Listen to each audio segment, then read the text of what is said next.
প্রিয় বন্ধুরা, আজ আমরা হৃৎপিণ্ডের গঠন বা হিউম্যান হার্ট স্ট্রাকচার নিয়ে আমরা আলোচনা করব। প্রিয় বন্ধুরা, হৃৎপিণ্ড হলো শক্তিশালী পেশিবহুল অঙ্গ যেটি ফুসফুসের মাঝে বুকের উপরিভাগে আমাদের শরীরে অবস্থিত। এটির চারটি কক্ষ বর্তমান। একটি হলো বাম অলিন্দ এবং ডান অলিন্দ অর্থাৎ আর্টেরিয়া, এবং একটি হলো বাম নিলয় এবং ডান নিলয় ভেন্ট্রিকেলস। হৃৎপিণ্ড গঠিত হয় বিশেষ পেশিকোষ দ্বারা গঠিত, যাকে আমরা কার্ডিয়াক পেশিতন্তু বলা হয়ে থাকি, যেটি সংকোচন এবং প্রসারণ হচ্ছে সবসময়, কোনো বিরতি হয় না। এই সংকোচন এবং প্রসারণ একটি নির্দিষ্ট ছন্দে হয়ে থাকে, যাকে আমরা হার্টবিট বা হৃদস্পন্দন বলে থাকি, যার জন্য রক্তনালীতে রক্ত প্রবাহিত হয়। এই ছান্দিক হৃদস্পন্দের জন্য বিষয়বস্তু বিভিন্ন তন্ত্রে প্রেরিত হয়। 1 মিনিটে সাধারণত একটি সুস্থ মানুষের হৃদস্পন্দন হয়ে থাকে 72 বারের মতন হয়ে থাকে, অর্থাৎ 72 বার হয়ে থাকে। এইবার আসা যাক, আমাদের হৃদস্পন্দনের যদি কোনো গণ্ডগোল দেখা যায় সেটি কিসের সাহায্যে মাপা হয়? সেটি হচ্ছে কি ইসিজি করলে বোঝা যায়, অর্থাৎ ইলেকট্রোকার্ডিওগ্রাফি এই সাহায্যে। এইবার আমরা আসবো হৃৎপিণ্ডের কার্যাবলী নিয়ে আলোচনা করব।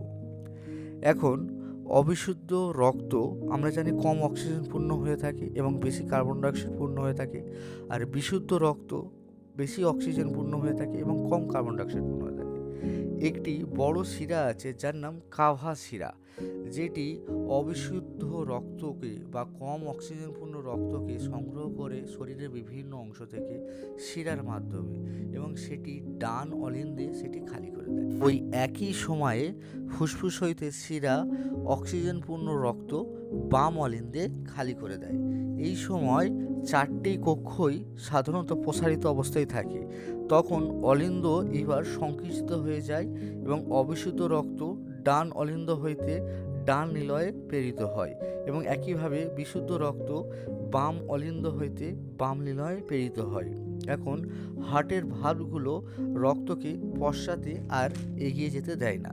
তারপর নিলয় এবার সংকুচিত হয় এবং অলিন্দ এবার প্রসারিত হয়।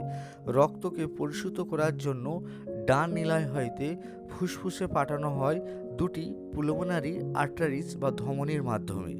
বাম নিলয় হইতে অক্সিজেনপূর্ণ রক্ত পাম্প করে হয় বড় ধমনীতে, যার নাম ওয়েট্রা, এবং এটি অক্সিজেনপূর্ণ রক্তকে শরীরের সমস্ত অংশে পৌঁছে দেয়। শিরা অবিশুদ্ধ রক্ত হৃৎপিণ্ডতে নিয়ে আসে এবং ধমনী হৃৎপিণ্ড থেকে বিশুদ্ধ রক্ত দূরবর্তী অংশে পৌঁছে যায়।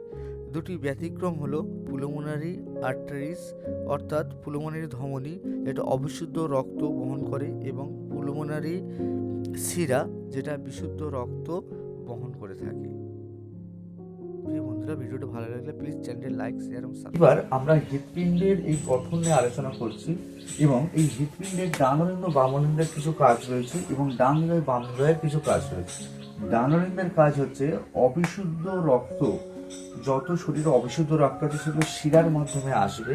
শিরার মাধ্যমে এসে এখানে একটি ফুসফুসীয় ধমনী বা প্লুমোনারি আর্টারি রয়েছে, সেই ফুসফুসীয় ধমনী হয়ে এই ডান অলিন্দের এই চেম্বারটাতে প্রবেশ করবে।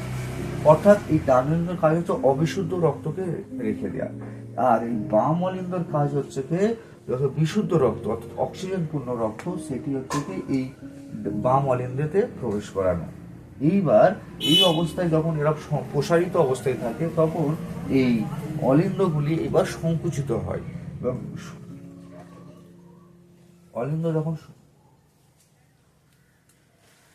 অলিন্দগুলো সংকুচিত হয়, কিন্তু মানে সেফ গার্ড করে রেখেছে।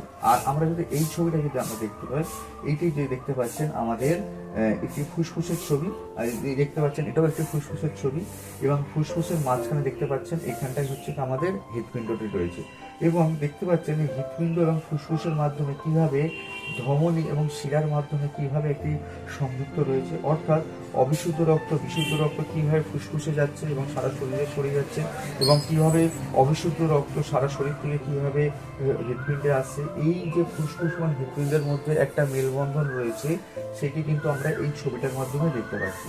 আর